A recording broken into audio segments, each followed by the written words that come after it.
Muy buenas tardes a todos los amigos de su programa Directo al Punto. Les saluda Ada Hitza Cortés y usted está en sintonía por la cadena Guapa Radio La Poderosa a través de sus 2 emisoras, 6 AM, 6 FM. También los que nos están viendo a través de el canal digital guaparadiopr.com.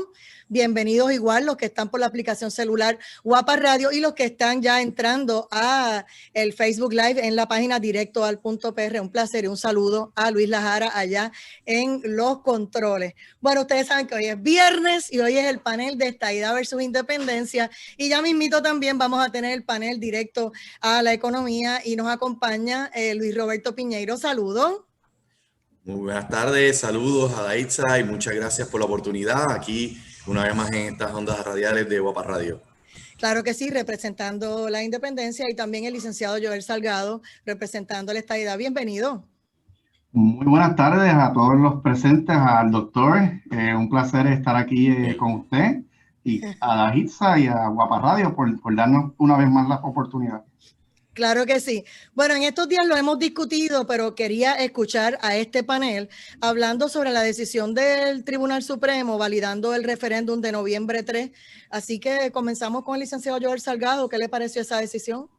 Bueno, mira, ciertamente nunca se había llevado a cabo un caso como este, en el cual se va a celebrar un referéndum.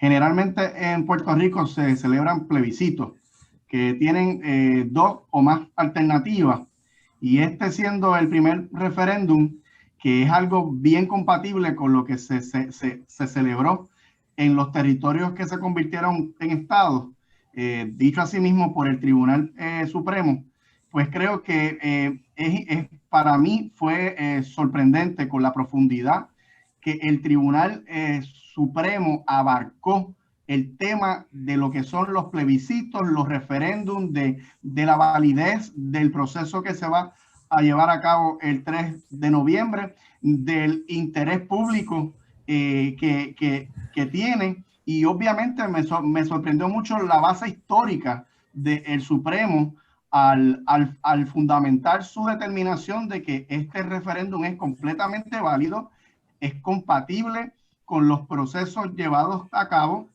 en 17 territorios que se convirtieron en estados.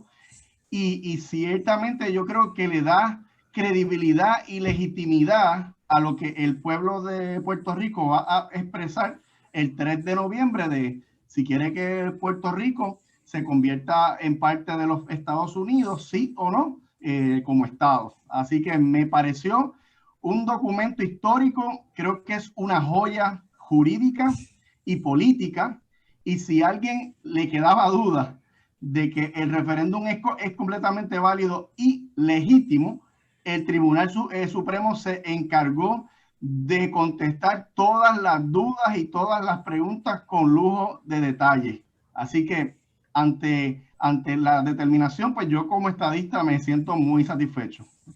En el caso de la independencia, ustedes en el tribunal les validó que ustedes eran los representantes del no. Esa opinión del Tribunal Supremo, ¿qué opinión le merece?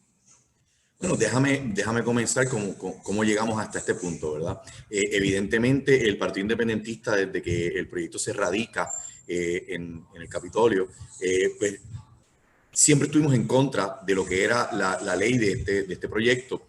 Y así lo dejamos de ver en todo momento. Así le votamos en contra en el hemiciclo. Y estuvimos muy claros y contundentes de que esta no era la manera para hacer este tipo de preguntas y cuestionamiento, y no era la manera para resolver el ya centenario problema de coloniaje en Puerto Rico. El Partido Independentista ha sido tajante, ha sido claro a través del tiempo, pero aún así se aprobó la ley y el partido no se quedó de brazos cruzados y dijo vamos hacia adelante y vamos a estar trabajando directamente y que no se crea nadie que vamos a estar votando en contra de la estadidad.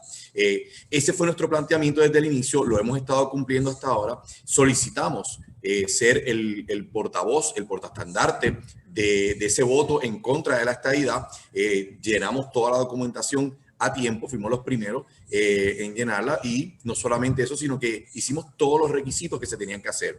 Se cumplió cabalmente. Así que la decisión que toma el Tribunal Supremo como tal no es de esperarse, puesto que el Tribunal Supremo sabemos que ya desde hace un tiempo está controlado por los estadistas. Y eso evidentemente hay personas que en Puerto Rico quieren resolver las situaciones de una manera legalista, y que esa no es la vía tampoco que ha buscado a través de los tiempos el Partido Independentista. Si ya se aprobó, pues nosotros estábamos dispuestos a ir a las urnas, y como estamos en este momento, y ganarle en las urnas hasta ahí. Eso es lo que hemos estado estableciendo desde el principio, y es lo que estamos postulando. El hecho de que nos hayan otorgado, en efecto, una cosa que se sabía desde el primer día, que ser los portavoces del no, pues solamente deja entrever que el Partido Independentista ha sido claro y contundente desde el día 1, y que nosotros no estamos aquí para estar trastocando ninguno de los requisitos, ni ninguno de los planteamientos que se hacen, ni, hay que decirlo, truqueando a veces algunos de los planteamientos que se hacen, porque como sabemos, pues en el Partido Popular, para que se brincaba el contundente, primero habían dicho que no tenían ningún interés, y después, ante la presión que tuvieron de su propia militancia, quisieron cambiar las reglas del juego. Y eso, pues, detalla de cómo es la madera de cada partido, y la fibra moral que tienen los individuos que lo componen. El Partido Independentista está muy contento de continuar siendo los portavoces del no, y vamos a estar haciendo esa campaña como ya hemos empezado, y vamos a estar triunfando el 3 de noviembre en ese gran triunfo en contra de la estadidad. Joel Salgado. Sí, bueno, definitivamente yo tengo que felicitar al compañero, porque yo estoy de acuerdo que aquellos que defienden el no es porque ciertamente no quieren... Te oyes bajito, adelante. Te oyes bien, pero bajito. Adelante. ¿Me escucho bajito? Sí. Ahora, ¿está mejor? Un poco mejor. Adelante. Ok, bien. Que yo entiendo que todo aquel que defiende el no es porque no quiere que Puerto Rico sea parte de los Estados Unidos. Como sabemos, pues, Puerto Rico, con el estatus actual territorial, pertenece a, pero no forma parte de. Y ya en el 2012, el pueblo de Puerto Rico, y validado por el Tribunal Supremo, rechazó el estatus actual territorial.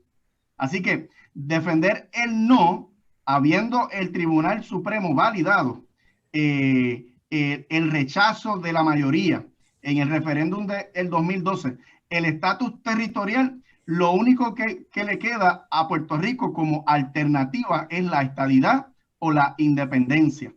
En ese sentido, todo aquel que vote que sí es porque quiere la estadidad, y todo aquel que vote que no es porque apoya la única alternativa como opción. Si la estadidad fuera rechazada, pues la independencia. Y yo llevo una campaña de informando a la gente por las redes que este referéndum tiene el impacto de marcar hacia dónde se dirige Puerto Rico. Si se dirige hacia la estadidad, hacia la unión permanente, hacia la relación para siempre con los Estados Unidos, todo aquel que cree en eso tiene que votar que sí. Si las personas no quieren una relación permanente de Puerto Rico con Estados Unidos y se quieren separar de los Estados Unidos para unirse al mundo como un país soberano, tienen que votar que no. Y yo considero que el Partido Independentista es el mejor representante del no de cara al referéndum. Y la determinación del Tribunal Supremo fue clara. El referéndum es completamente válido. Es válido no solamente jurídicamente, sino es válido históricamente, según la historia de los referéndums celebrados en los territorios que se convirtieron en estados. Así que aquel que vaya a votar el 3 de noviembre tiene que estar bien claro de las consecuencias que va a tener. Doctor Luis Roberto Piñeiro. Sí, bueno, lo que pasa es que tenemos que añadir y y ubicarnos en el contexto internacional. Las Naciones Unidas han determinado que hay 3 alternativas, eso es lo que determina las Naciones Unidas, no lo determina el doctor Luis Roberto Piñero. Hay 3 maneras para terminar con un sistema colonial, 3 caminos. Uno, no le llaman la estadidad, el término internacional, la integración completa con la metrópolis, ¿verdad? Ese es el término, aunque en Puerto Rico pues se ha utilizado la palabra estadidad y a las personas que creen en la estadidad se le dice estadistas cuando debería ser estadoístas, ¿verdad? Pero esos son tecnicismos, hay una cosa que tiene que ver mucho con lo que es nuestra idiosincrasia cultural y otra vez con lo que debe ser a nivel internacional. Eso es una vía.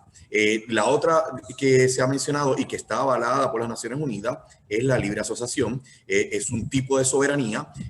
Sabemos las decisiones que ha tomado en Estados Unidos el Tribunal Supremo y las distintas, y Casa Blanca, sobre todo los estudios que se han hecho sobre lo que ellos consideran que es la libre asociación y la que nadie tiene duda de lo que significa, la que no hay que estar dando tantas explicaciones, que es la independencia patria, la independencia nacional, donde la soberanía recae completamente en el país que la tiene y que no necesitan de ningún tipo de interpretación para saber que eso es lo que ese es el país soberano y que manda en ese espacio de terreno y que puede hacer todo tipo de negociación con cualquier otro país soberano también.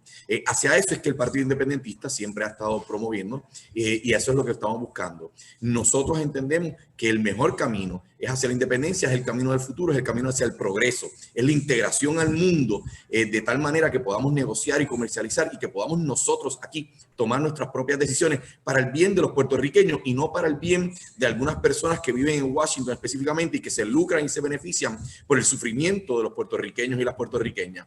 Eso es lo que estamos buscando en todo momento y es lo que estamos trabajando, llevando el mensaje día a día para que la gente sepa por qué es que se va a votar. Sabemos que no es un referéndum, no es una pregunta que es vinculante, pero también sabemos que cualquier tipo de contestación, especialmente como sabemos que la inmensa mayoría de los puertorriqueños están en contra de esta idea, va a ser un resultado contundente hacia Estados Unidos que va no solamente a ser importante en Puerto Rico, sino que va a ser relevante en Estados Unidos y a nivel mundial. Es decir, cuando el mundo entero empiece a ver por Puerto Rico y diga Puerto Rico no quiere ser parte integral de los Estados Unidos, eso va a retumbar en todas las partes. Y es bien importante que la gente sepa que estamos listos para eso. Correctamente decía Joel, ¿verdad? Que en el 2012 el pueblo de Puerto Rico rechazó completamente el mal llamado Estado Libre Asociado en el cual vivimos. Así que en esta ocasión vamos a rechazar la estadidad y lo que hace es abrir las puertas, abrir las posibilidades para el camino que queremos, que es la independencia patria. A mí me da curiosidad, ¿verdad? Porque si ganara el no, déjame plantear esto. ¿Ustedes van a ir al Congreso a reclamar algo? La segunda pregunta sería, ¿qué van a hacer con el Partido Popular? Que también dice que aunque el tribunal no le haya dicho que ellos van a, ¿verdad?, a validar el no, ellos van a pedirle a todo el mundo que vote por el no. O sea, que ellos van a ir a pelear allá al Congreso. No, el no es de nosotros. Queremos mejorar el ELA y demás. Esa gente independentista, eso no va para ningún lado. O sea, me imagino que en algún momento se van a enfrentar a eso. Populares e independentistas en la batalla del no. Y luego entonces en el Congreso, ¿qué va a pasar allá? Cuénteme. Bueno, lo que ocurre es que el Partido Independentista va a ser el portavoz del no, pero cualquier agrupación, cualquier organización que quiera también estar haciendo campaña puede hacerlo. Nunca hemos limitado esa expresión que puedan hacer las demás organizaciones y estamos muy contentos que se unan todos los grupos que quieran votarle en contra a la estadidad. Pero tienen que saber que tienen que saber que si se van con ustedes, con el no, ustedes van a ir a pedir por escrito la independencia, no van a reclamar otra cosa. Lo primero es que sepan que ya Puerto Rico le dijo que no al Estado Libre Asociado. O sea, y hay que partir de lo que tenemos aquí. Así tienen que entender eso. Y ahora le decimos que no a la estadidad, pues evidentemente vamos a buscar la soberanía patria, que puede ser, como se ha discutido a través de las Naciones Unidas, a través de la independencia completa o la libre asociación. Eso es un artículo, ¿verdad? Es un punto que siempre ha sido contundente en las Naciones Unidas y que nosotros también lo vamos a respetar. Claramente nosotros vamos a abogar por la independencia nacional. Vamos con el licenciado Joel Salgado. Yo no puedo estar más de acuerdo con el compañero. Yo pienso igual que él, pero... Yo sigo escuchándote bajito, no es que no te oiga, pero Sí, mira a ver si el volumen lo subes un poco allá, oiga, adelante. Es que esta computadora es nueva y todavía Pues no la debe domino ser, bien. tranquilo. Bueno, me voy a acercar. Bueno, yo no puedo estar más de acuerdo con el compañero. Lo único que él representa el lado de la independencia y yo el lado de la estadidad. De la misma forma que si gana el no, el compañero va a ir al Congreso a exigir la independencia por el repudio del pueblo de Puerto Rico a formar parte de los Estados Unidos y a exigir la separación. Yo voy a ir al Congreso con todos los representantes de la estadidad a exigir en el Congreso que Puerto Rico sea admitido como Estado de los Estados Unidos, de ganar el sí.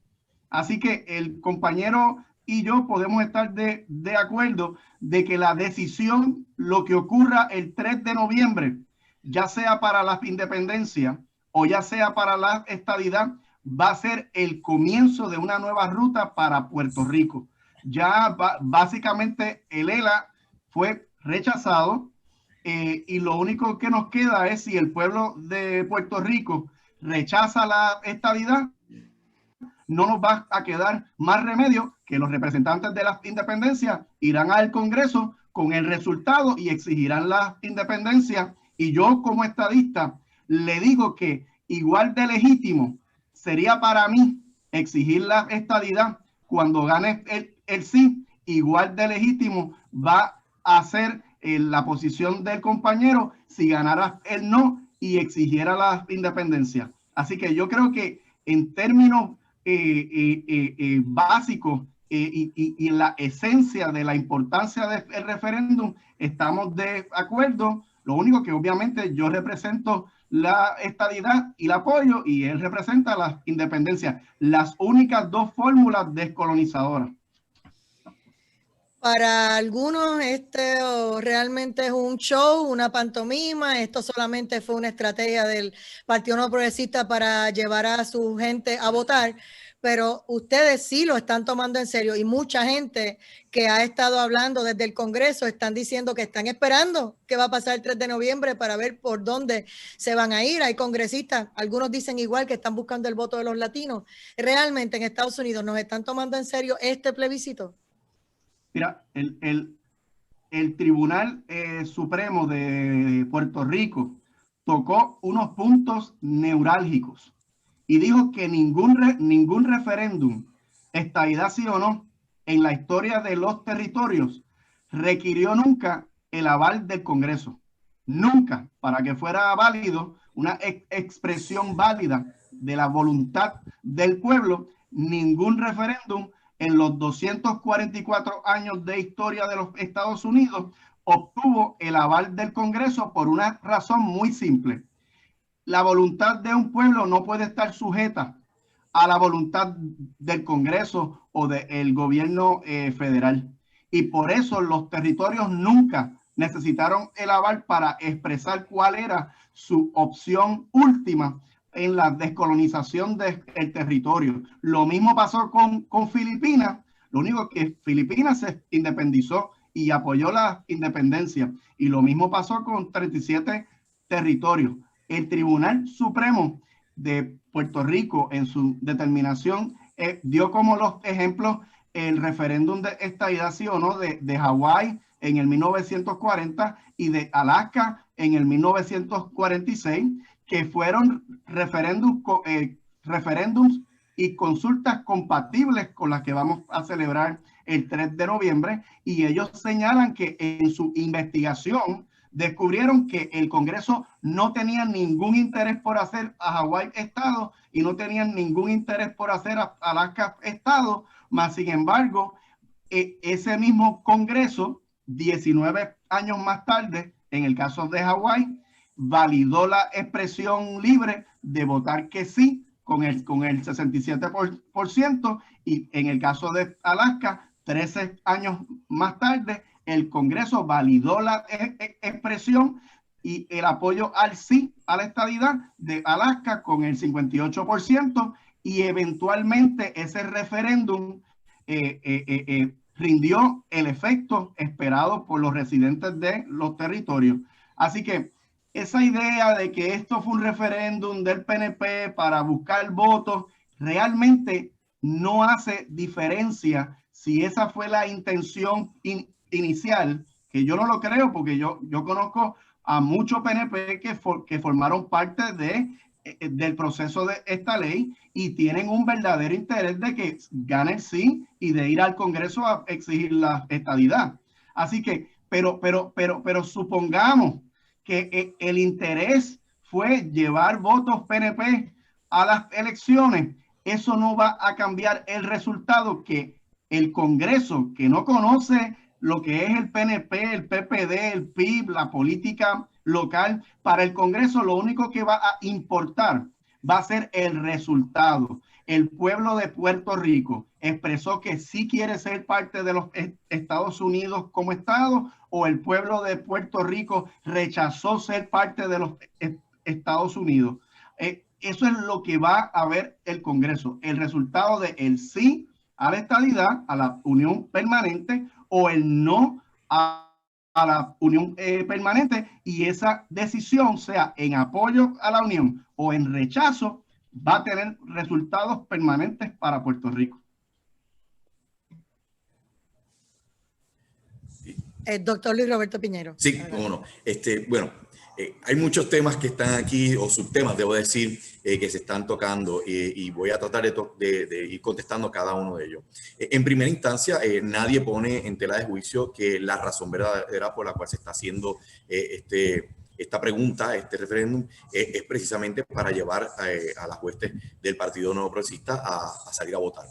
Yo creo que ese análisis se hizo desde muy temprano, habiendo entendido que la situación se les ponía muy difícil con el desastre de gobierno que han tenido, sobre todo después del verano del 2019 y los eventos tanto de los temblores como la pandemia, cómo se ha manejado el país en todo ese tiempo. Así que tenían que buscar una alternativa, una solución para empezar a movilizar a alguna gente y que pudieran, como gancho, llevarlo hasta las elecciones. Eso es una realidad, eso no es un mito, eso es parte de la estrategia que se utilizó y que no es la primera vez que se utiliza para llevarlo a votar. Me parece que va a ser equivocada porque la molestia es tan grande con el gobierno actual que en efecto sí van a salir muchas personas que son estadoístas a votar, y probablemente le van a votar a favor de la estadidad, pero no necesariamente van a estar votando a favor del Partido Nuevo Progresista. Por lo tanto, el punto neurálgico que quería el Partido Nuevo Progresista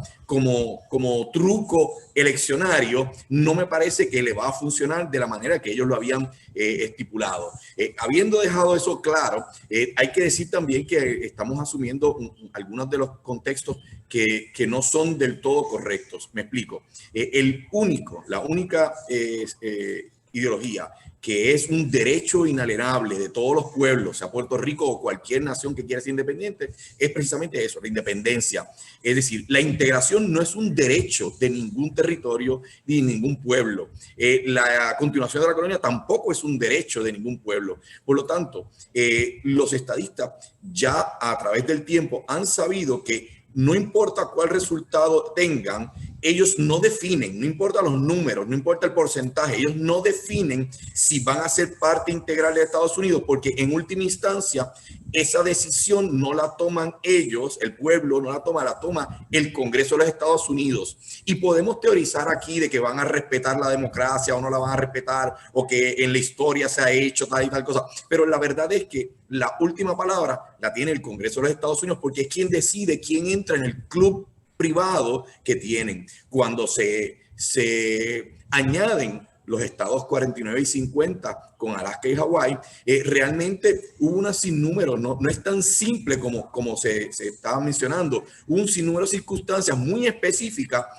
culturalmente que llevaron a esos territorios a convertirse en estados, entre ellos que prácticamente las poblaciones nativas eran mínimas y que la población norteamericana, tanto en Alaska como en Hawái, era predominante en todas partes. Culturalmente dominaba ya en Hawái, culturalmente dominaba en Alaska, y eso hacía una transformación un poco hasta lógica. Es decir, Ya Hawái está integrado culturalmente a Estados Unidos, tiene una tradición, fue invadido en Pearl Harbor durante la Segunda Guerra Mundial. Alaska, un pequeño detalle histórico que poca gente sabe, también fue invadido por los japoneses. Los japoneses lograron entrar a Alaska y precisamente fueron los esquimales los que defendieron ese terreno. Por eso es que se les permite, tienen unas leyes muy específicas que se les permite a ellos hacer unas cosas culturales porque defendieron ese frente cuando no había nadie preparado para detener el ataque de los japoneses. O sea que hubo unas circunstancias muy específicas, tanto con Alaska como con Hawái, para que se determinara esa situación. Pero Puerto Rico lleva muchísimo tiempo en este limbo, llevamos más de 120 años, sin contar todo el tiempo que Puerto Rico también estuvo bajo el imperio español, y que aquí los independentistas hemos seguido luchando de distintas formas, ¿verdad? En distintos frentes. Y estamos llegando a un punto bien culminante y bien importante, porque para empezar a mover la ficha hay que sacar del medio al problema básico, que es el sistema colonial. Habiendo tomado esa decisión en el 2012, ya podemos empezar a sacar el polvo y ahora le vamos a estar votando en contra de la estadidad, y por eso es que vamos a seguir llevando el camino que se tenga que hacer. Es una interpretación, debo añadir, es decir, votarle que no a la estadidad, no necesariamente, como se ha querido ver, yo lo entiendo que sí, que implicaría que vamos hacia la independencia, pero esa es mi interpretación personal, pero como no está puesto en la papeleta, tendríamos que esperar a que esa interpretación se diera, y ahí vendría, ¿verdad? Un poco lo que a la Itza mencionaba hace un rato, cómo se va a interpretar esa parte. Pues ahí lo vamos a dejar en lo que nos vamos a una pausa y retomamos este tema. Regresamos en breve, amigos, esto es Directo al Punto.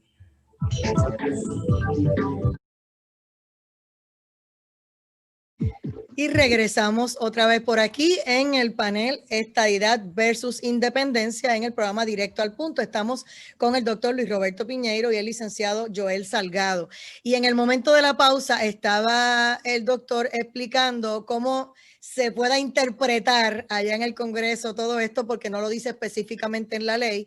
Y Joel quería reaccionar a algo de lo que él había dicho. Entiendo que él todavía no ha terminado su planteamiento. Adelante, Joel Salgado. Sí, el compañero, el doctor trajo varios puntos que yo pues quisiera dar mi posición. Él expresa que el proceso de estadidad, una vez gana el sí, no es automático.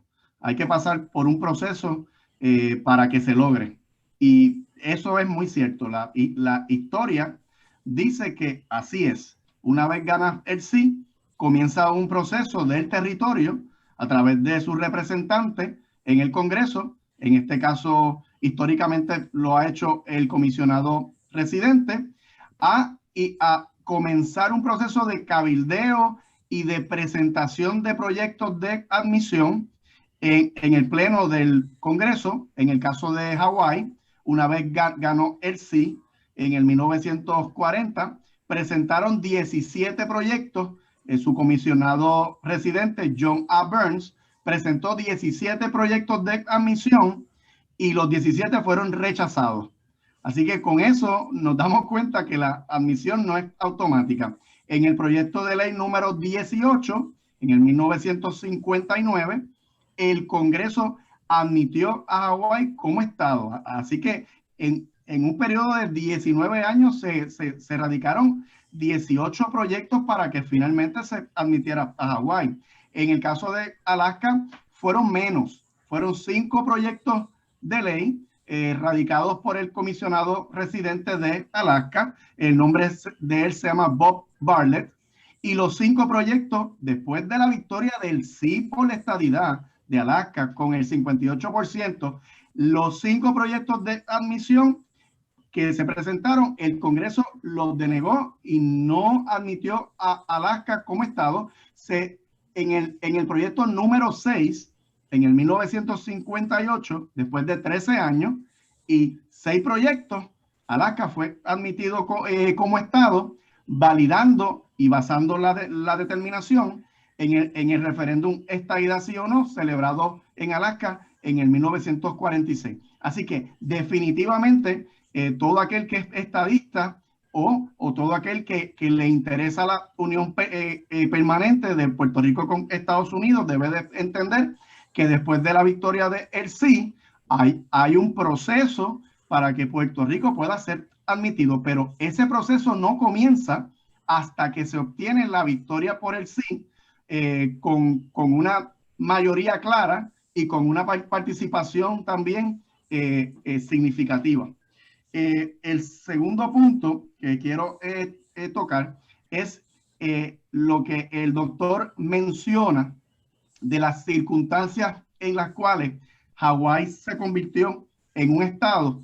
Él establece que para cuando Hawái se convierte en estado, básicamente la población dominante en Hawái era americana, anglosajona, que eso es algo que se repite mucho y yo lo he escuchado mucho, pero cuando tú te vas para el censo de Hawái, específicamente el censo que va desde el 1900 al 2010, te das cuenta que la población americana blanca en Hawái al día de hoy es solamente un 30%.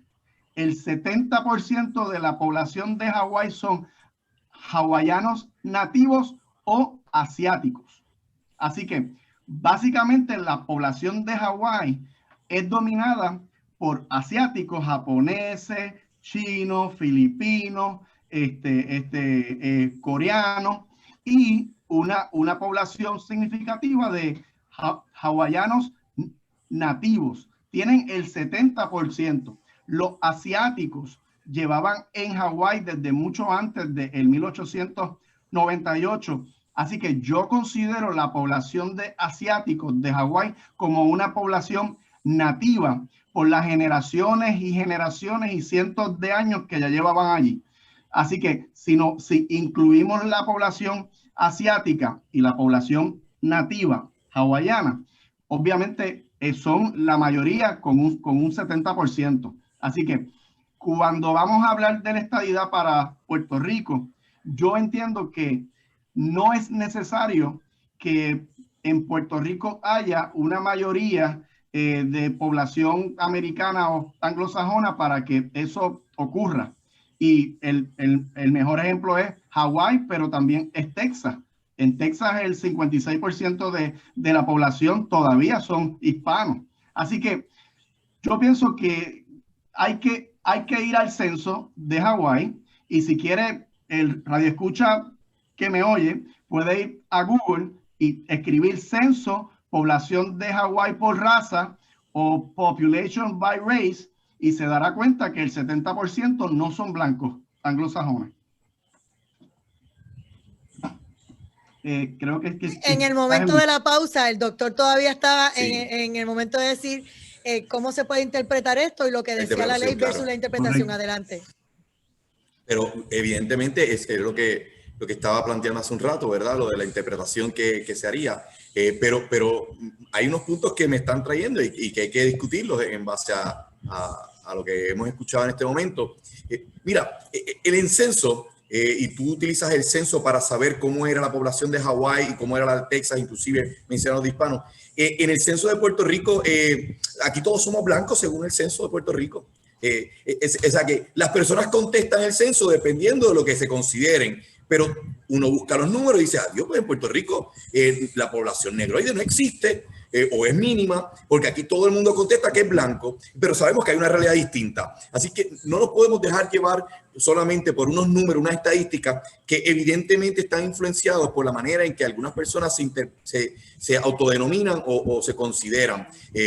Y la realidad es que estos lugares ya tenían unas características muy distintas a las de Puerto Rico, que es una cultura completamente diferente a la norteamericana.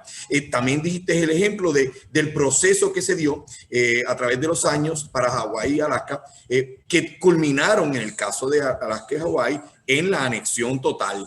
Pero también tenemos que plantearnos el hecho de que esa anexión no es obligatoria. En el caso de ellos se dio, pero no hay ninguna obligatoriedad para que el gobierno de Washington los tenga que aceptar, ya sea en 5, en 10, en 15, en 20, en 30 intentos. No hay ninguna razón, no hay ninguna obligación de parte de Washington para hacerlo. Los precedentes. Bueno, te voy a dar un precedente en este momento. Ahora mismo hay poca gente sabe en la historia que en el siglo pasado, a principios del siglo XX, República Dominicana, una nación completamente separada, pidió la anexión a Estados Unidos y fue denegada. O sea, eso está ahí, casi nadie lo menciona, pero eso fue una realidad histórica de un país caribeño pegadito a nosotros, que desde el mismo gobierno salió hacia Washington y se solicitó la anexión completa para hacer, y no se denegó. No era un territorio de los Estados Unidos, era una nación soberana. Con más razón todavía, porque ellos tienen la potestad de decidir si quieren o no quieren hacerlo, porque ya es una voluntad del pueblo de un país soberano, es decir, no están subyugados a un sistema. Ellos podían tener esa capacidad de solicitarlo porque así lo quisieron hacer y Estados Unidos dijo que no. O sea que hay precedentes de ambos lados y esto es parte de lo que se tiene que entender. Nosotros, ¿con quién nos relacionamos más? Pues somos caribeños, somos latinoamericanos, somos una cultura muy distinta, ya teníamos una cultura mucho antes de la invasión norteamericana, había un sentido patrio, así un sentido nacional, que aquí constantemente en Puerto Rico, para minimizar, para quitar el sentido patrio nacional, no se utiliza la palabra Puerto Rico o puertorriqueño, sino que se dice criollo. Y no nos damos cuenta que eso viene desde la misma tradición española para quitar el sentido de amor patrio, evitar... cuando compramos un libro de cocina puertorriqueña, lo leemos en español y dice cocina criolla, pero ese mismo libro se traduce al inglés y dice Puerto Rican Cookery. Y esa es la contradicción que hay. Para nosotros no hay. Nuestro pan es criollo, ¿verdad? El pan que nos encanta, sobao de agua. Pero no hay nunca nadie que dice eso es pan puertorriqueño. No hay ese concepto. O sea, nos han llevado a través de los años, y digo que nos han llevado porque no es solamente responsabilidad de los que nos han dominado por más de 120 años en Estados Unidos, sino que lo mismo ocurría bajo el Imperio Español. Nos quieren ir quitando el sentido de nuestro amor por nuestra patria, nuestro deseo natural como pueblo, como seguir, para nosotros seguir nuestro rumbo, y eso va creando en la psiquis una mentalidad que constantemente escuchamos a gente, es que somos muy pequeños, es que no podemos, es nuestra islita, ese término que se dice de cariño, pero que tiene una carga negativa horrible, porque no nos damos cuenta que estamos minimizando nuestro propio entorno, nuestra propia gente, nuestro propio potencial que tenemos. Y eso es parte de lo que estamos analizando. En cuanto a la interpretación como tal, nosotros vamos a hacer todo lo que nos corresponde hacer como independentistas para que esa determinación, llevando toda la evidencia del resultado del 2012 y del próximo resultado de noviembre 3, de que esa interpretación sea favorable para la independencia. Habrá personas que harán otro tipo de argumento, pero nosotros vamos a nosotros, como siempre hemos estado haciendo, y por mucho tiempo se ha descartado el Partido Independentista y se ha pensado desde hace muchísimas décadas que vamos a desaparecer, y aquí estamos, cada día más fuerte, cada día luchando, cada día de pie. ¿Y por qué? Porque amamos a Puerto Rico sobre todas las cosas y estamos llevando siempre la lucha de la independencia en cualquier rincón y estamos dispuestos a defenderla. Y vamos a hacer lo mismo este 3 de noviembre, votándole no a la estadidad. O sea que estas cosas son importantes seguirlas analizando, pero tenemos que tener claro de que lo único a lo que el pueblo tiene absoluto derecho es a la independencia. Y es verdad que tampoco va a ser de la noche a la mañana, pero en el momento en que el pueblo de Puerto Rico disponga que quiere la independencia, la negociación no es para ver si se da o no. La negociación es para estipular cómo es el proceso hacia llevar a esa independencia, en el cual obligaría al mismo gobierno norteamericano a respaldar a Puerto Rico y ayudarnos en ese proceso, porque así está estipulado en las Naciones Unidas. Esto no es un invento, otra vez, de este servidor, esto no es un invento de alguna gente del Partido Independentista, esto está estipulado en las Naciones Unidas, que es parte de lo que tiene que hacer cumplir la metrópolis en un momento dado, donde un pueblo soberano quiere llegar a la independencia nacional, y ese es el camino que tiene que seguir. Licenciado George Salgado. El compañero trae varios puntos. El primero es que no es una obligación del Congreso admitir a Puerto Rico como Estado, habiendo Puerto Rico votado mayoritariamente que sí y sea un voto válido.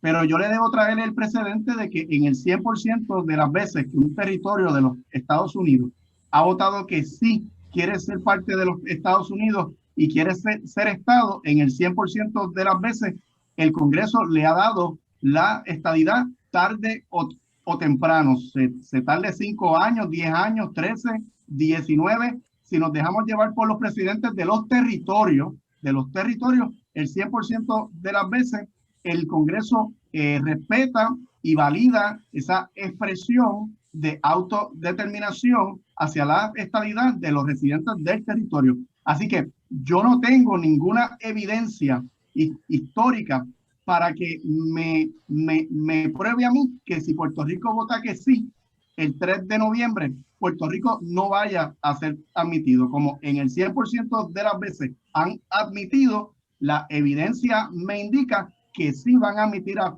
Puerto Rico. Segundo... Bueno, en cuanto a eso, recuerda que es el mismo gobierno norteamericano, no nosotros aquí en Puerto Rico, el que en ocasiones ha dicho que tiene que ser una supermayoría y han dicho hasta unos porcentajes. Eso no salió desde Puerto Rico.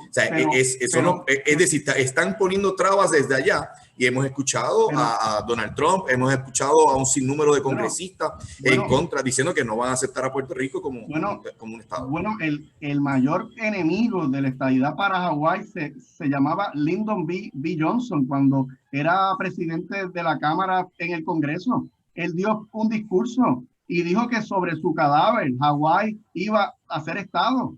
Y siempre todos los territorios que han solicitado la estadidad tienen congresistas que se oponen y congresistas que lo apoyan.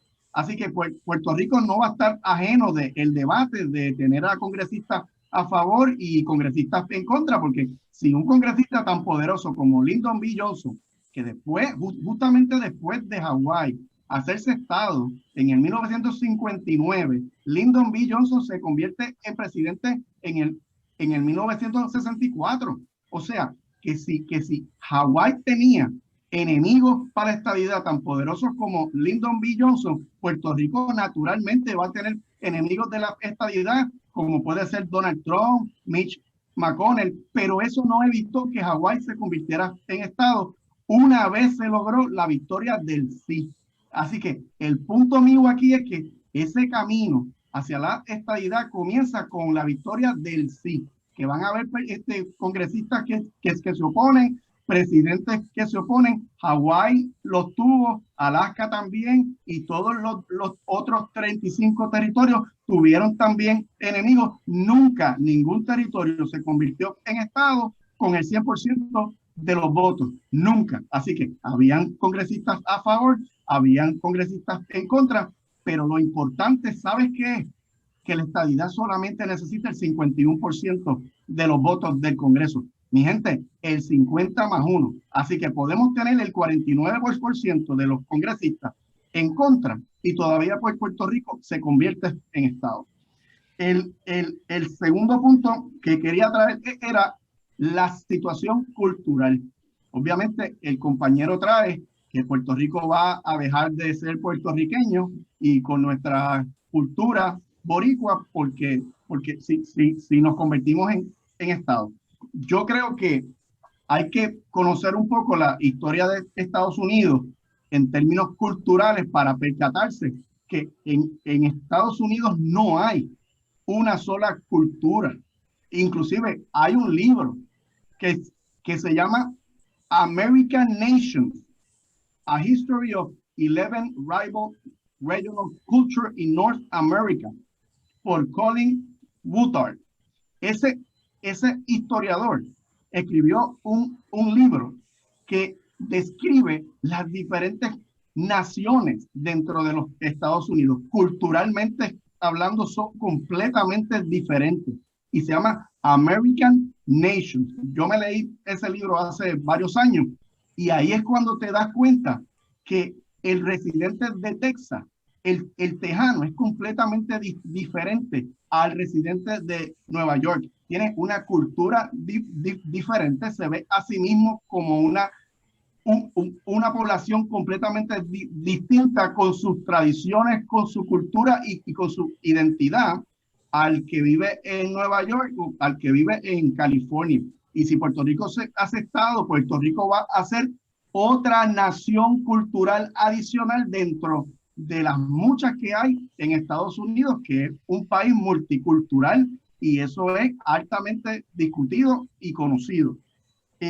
Así que tenerle el temor a que Puerto Rico pierda su cultura y su identidad, conociendo que hay 5 millones de puertorriqueños viviendo en los 50 estados, y cuando tú llegas a visitar a esos boricuas, a los estados, no hay nada más puertorriqueño que una casa boricua en los 50 estados. Eso siguen las mismas tradiciones de Navidad, las mismas tradiciones de música, de baile, de todo. O sea, la cultura puertorriqueña ha soportado 120 años de coloniaje de Estados Unidos y 400 años de coloniaje español, y no hemos cedido nuestra cultura, nuestras tradiciones ni nuestra identidad. Y cuando seamos estados, tampoco vamos a renunciar a ello. Vamos nos quedan menos de 5 minutos, así que vamos con el doctor Luis Roberto Piñeiro.